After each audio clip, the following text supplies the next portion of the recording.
제가 만나러 가는 형은 저희 회사 투자자이자 카자비에서 CPO로 일하고 있는 솔메라는 형이고요. Hey! 오랜만이네. Long time no see. 이빨 괜찮죠? Yeah.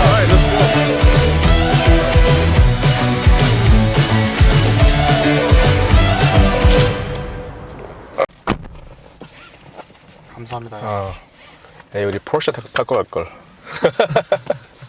일단 이 영상을 볼 사람들이 솔메 형이 어떤 사람인지 모르니까 So please tell me about you. Oh, myself? Yeah. So I'm currently president and chief product officer at a company called Kajabi. Woo! Before that, I was at a company called TikTok. I was there for 2.5 years as head of product. And then previous to that I was at Amazon. I was at Amazon for almost 6 years. And I'm working on the Prime membership, mostly as a product manager. But before that, I was also a lot of marketing. And my major in college was, guess. I heard that before you went to Amazon, Yeah. you was like sushi chef. Oh yeah, I was. Yeah. I was a sushi chef. I was a sushi chef in college. So when I was a sushi chef in college, I really enjoyed it. 형이 심각하게 고민했다는데 진짜 스시 셰프로 계속 갈까?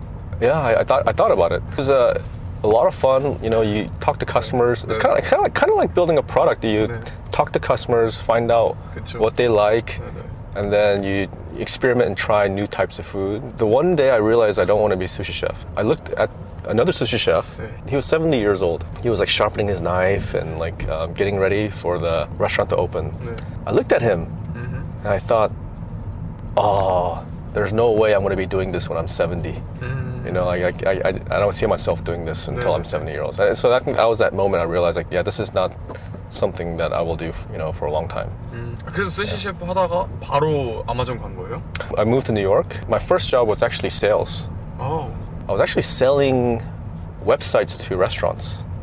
I made 100 calls a day. It was a very, very tough time. I had to sell or go hungry and go homeless. 그러면요. So graduate math. Graduate math. And then you do sushi chef. Sushi chef in college, and then also a little bit after college. And then moved to New York. And then sales. Yeah, and then sales. And then first time was in sales. Sales website for restaurant. Yeah, for restaurants. Yeah, that's right. That was an experience that I would never regret. Everybody should learn sales. Yeah. Just like everyone should learn how to code. I think it's really important. But sales is also just as important, I think. When I talk to customers, they didn't care about features. The customers, they all want to tell you about their problems. Say, hey, here's the problem I have with my website. It's too new, or I have a new chef and nobody knows about this new chef. So everybody has unique problems, and it's your ability to listen to the customer and ask questions and understand what the problem is and how your website will solve the solution. And so we think about customizing it for each customer. But when you go talk about, this website has the best feature, design, flash, they never cared about that. It was just like, hey, here's my problem, how can you solve it? So it was a good lesson learned. Always we should focus on problem. Even though I'm president and CPO, I still meet customers every week. Wow. Yeah, every week. I talk to customers every week. 어떻게 만나요? Usually like a 30-minute call, survey, a lot of surveys. 커스터머를 이렇게 랜덤리하게 Yeah. 정해가지고. Yeah, I ask the team to find me customers to talk to. So I talk to customers that don't like our app. I talk to customers that love it. I talk to customers that make no money, make some money, make a lot of money. Each one has different kind of problem. Yeah, each one has different kind of problem, right? I think it's so important. In just 30 minutes, you learn so much, 더 열심히 해야겠다. 근데 어쩌다가 프로덕트 쪽으로 가게 된 거예요? When did I switch? I switched to product when I was starting my own company, and I taught myself how to code, and I really loved building businesses for startups and restaurants. A lot of restaurants, I built businesses, like online businesses for them. And throughout that process, I realized I actually liked the building part more than the coding or the marketing or the sales. And so I made the hard switch to product. 아마존에 있을 때 가장 배웠던 딱 하나? 가장 중요했던 딱 하나 lesson learned? The biggest one is you have to take risks. Taking risks means like you don't have all the data to make a decision. Maybe you have 60%, 70%, but you take a risk and launch something anyway. Sometimes it's successful, sometimes it fails. But at Amazon, I think nobody is penalized for failing. People are really penalized for not taking risks. That's why they're so successful. They launch so many different types of innovative businesses because they go out of their comfort zone and try new things. They're trying a lot. Yeah, try a lot of new things, and some of them work, some of them don't work. But that's really important, is that you are able to take big swings and and take risks. And it's something that I also encourage my team to do all the time. Don't think small, think big, take risks. It's okay if you fail. That's just part of the process. 근데 왜 갔어요? 왜 틱톡으로 갔어요? When TikTok first reached out to me in 2019, 네. I remember I downloaded the app 네네. and then I opened it and I saw a lot of kids dancing and lip syncing. 네. And I was like, what the hell is this? And then I called TikTok and I said, no. How could I leave Amazon Prime and then go to TikTok, right? I didn't understand it. I was like, what's the value here? Like the founder, Alex Zhu, he called me and he said, hey, let's meet in LA. Let's talk about it. When I met with him, he said, oh yeah, the content is, it's okay. We're gonna work on it. We're gonna improve it, and this will be better over time.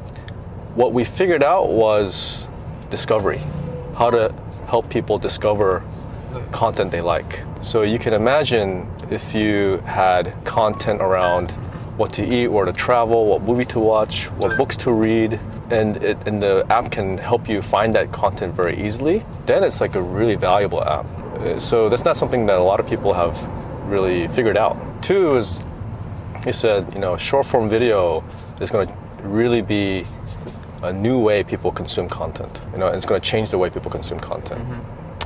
And then three, it was, imagine once you discover content, we just need to provide some way to transact. 네. So if you see a place you want to travel, one click and then book travel.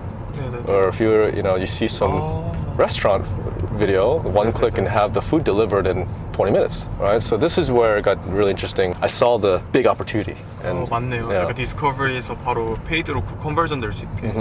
되게 틱톡 되게 심플 앱이잖아요. 심플 UX를 갖고 있는데 제가 듣기로는 틱톡 안에 되게 알고리즘 만들고 AI for discovery 하는 그런 걸 되게 개발하는 그런 개발자들이 되게 많다고 들었거든요. The app has what we call middle platforms and core teams. So there's a team that focuses on the algo.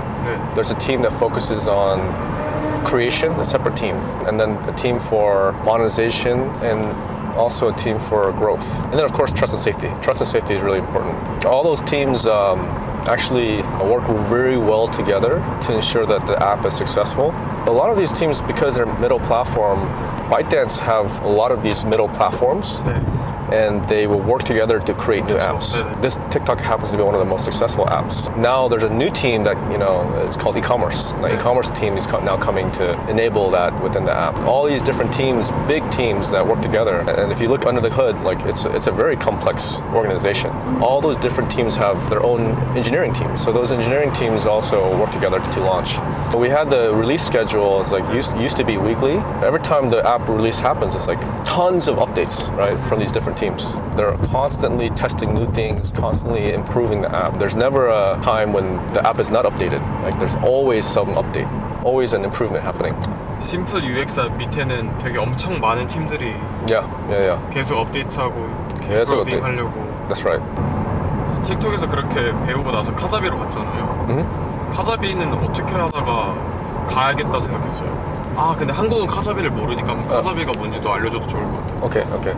So Kajabi is a all-in-one solution that helps creators market, publish, or sell digital content such as podcasts, video courses, newsletters, live stream coaching.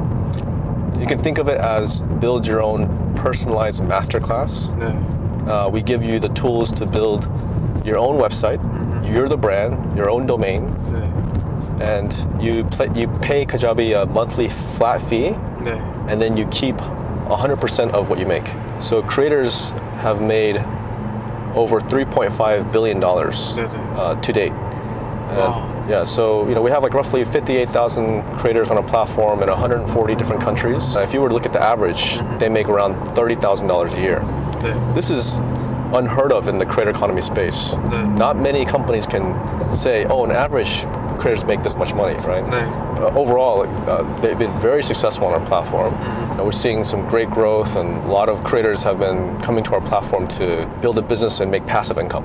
So the reason I joined is when I was at TikTok, one of the things that I had to oversee was creator monetization. Creator monetization is actually really important, and we tried lots of different products to help out creators make money. We launched a $2 billion creator fund. $2 billion fund? Yeah, for video views. Like every time you launched a video and get certain video views, then you get some payment. So we launched the creator fund, gifting in video, we launched tipping on profile page. So we launched a lot of interesting features to help creators out. They weren't super successful, right? The creators couldn't still do this full time. Majority of earnings was from brand deals. First thing I did was tell the team, hey, go find a startup that's doing it really well and then copy them. 네. So the first company that comes up is Kajabi. 네. It's the most successful one. Like we looked at all the different startups, how much money creators make. Kajabi was number one. So we looked at that business and we learned about what Kajabi offers. 네. And then coincidentally, they reached out about a opportunity, 네. a job at Kajabi.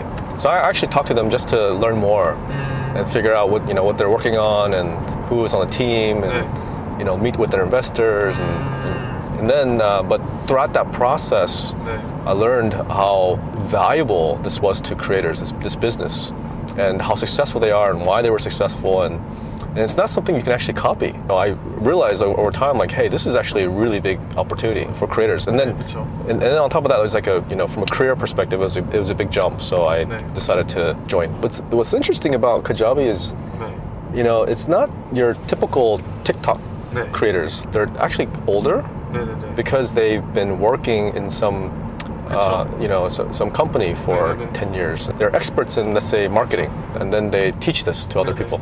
Yeah. 카자비에서는 막 구글 다니면서 클래스 파는 사람도 있었고 메인 잡은 따로 있는데 카자비로 되게 사이드 잡처럼 하는 사람들도 되게 많이 있었던 것 같거든요. 제가 LA에 와서 느꼈던 건데 모두가 10개 정도 직업을 갖고 있는 느낌이었어요. 한국은 그냥 풀타임 잡 하나만 갖고 있단 말이에요. LA에서는 되게 잡 마켓과 긱 마켓이 되게 합쳐지는 느낌도 많이 들었고 어쩌면 그래서 카자비가 더 잘 되는 건가? 이런 생각 들었는데 어쩌면 그런 것들도 LA에서는 다 크리에이터로 보는 것 같더라고요. 그것도 되게 신기했던 것 같아요. People want to follow their passion, so Kajabi gives them an opportunity to try this out for themselves and see if they can become a successful entrepreneur. 어쨌든 간에 형이 어웨이크코퍼레이션을 어쨌든 저희 회사를 도와주게 된 계기가 뭐고 저희를 좀 응원해주는 이유? 왜 도와주는 거예요? 저희 왜 도와주는 거예요? 원래 나는 스타트업 볼 때는 제일 중요한 거는 is two things. 하나는 there's a problem you can solve. 그리고 또 the founder가 정말 중요해. 원래 sometimes는 founder가 더 중요해. Alex가 나 얘기할 때 founder는 진짜 똑똑하고 like very outgoing and grit 같은 거 있으니까 그거 제일 중요하니까 그거 딱 듣고 그러니까 I have to meet with him. 그때만 advice 받는 그랬어. 크리에이터 이코노미에서 왜 저희 팀이 잘할 수 있을까요? 형 생각에 왜 저희 팀이 좀 더 크리에이터 이코노미에서 좀 더 해볼 수 있다고 생각해요? 프로젝트가 이제 it solves a good problem. 네네. 내가 보니까 I was like, oh, this is really interesting. 그리고 adoption도 좋고. 네네. You told me you talk to creators a lot. 네네. Yeah, so I think 이렇게 계속 얘기하고 계속 improvement하고 저렇게 하니까 I think I have a better chance. 저는 오히려 미국 LA에서 느꼈던 건 크리에이터 이코노미에 있기 때문에 글로벌로 나아갈 수 있을 거라는 생각이 들었거든요. 모두가 똑같은 소셜 미디어를 쓰잖아요. 똑같은 틱톡, 똑같은 인스타그램, 똑같은 유튜브. 어쩌면 랭귀지 자체가 글로벌리 똑같다고 생각이 들었어요, 크리에이터들한테는. 그래서 저는 오히려 저희가 만들고 있는 프로덕트를 LA에 갖고 오는 게 다른 마켓보단 좀 더 쉽지 않을까? 이런 전 생각도 되게 많이 들었었는데, 형 생각에는 그거에 대해서 좀 어떤 생각 갖고 있는지도 궁금하고, 그리고 뭐 한국 크리에이터 이코노미에 대해서 좀 엔터테인먼트 뷰포인트로 형이 좀 이야기해줘도 좋을 것 같아요. For sure, it comes down to how the creators are using your product and the main value you're offering the creator. One of the things I think about is like you could potentially test your product in the US without setting up an office. There's ways to prove the concept and and do that. Talking to creators, understanding their problem, showing them your product, and having a lot of conversations, I think that would be really, really important. And as long as it's simple and it solves a problem like time management, improve their business, then I think that's where you see the most value. 만약에 한국 크리에이터가 미국으로 LA 와서 활동하면 잘 될까요? Yeah, I think so. 영어 할 수 있으면 다 괜찮지. 어때요, 형? 여기 LA에서 보면 한국 문화가 좀 먹힐 것 같아요. 한국이 짱이라고 생각한단 말이에요, 사실. 강남스타일도 있었고, BTS도 있고, 뭐 스퀴드 게임도 있고, 패러사이트도 있고. 근데 정말 LA에서 보면은 그게 정말 먹히는 건가? 모르겠더라고요, 잘. I think Korea culture and entertainment has a lot of clout. So this is a good time for Korean creators and entertainers to try things internationally. 네네. I think there's a lot of opportunities now. 벌써 이제 도착할 때가 됐네요. 5 minutes. Yep, almost there. 오늘 컨퍼런스는 뭐예요, 형? Today's conference is it's called VidCon, 네. video conference. A lot of creators from all over the world will be there. 네. And they're giving tips and tricks on how to be creators and the future of creators and e-commerce and brand deals and how branding works. So a lot of companies will be there that will talk about these things. So it's a perfect place to go if you're in the creator economy space. 좀 사람들은 많이 와요? Oh yeah, there's a lot of people.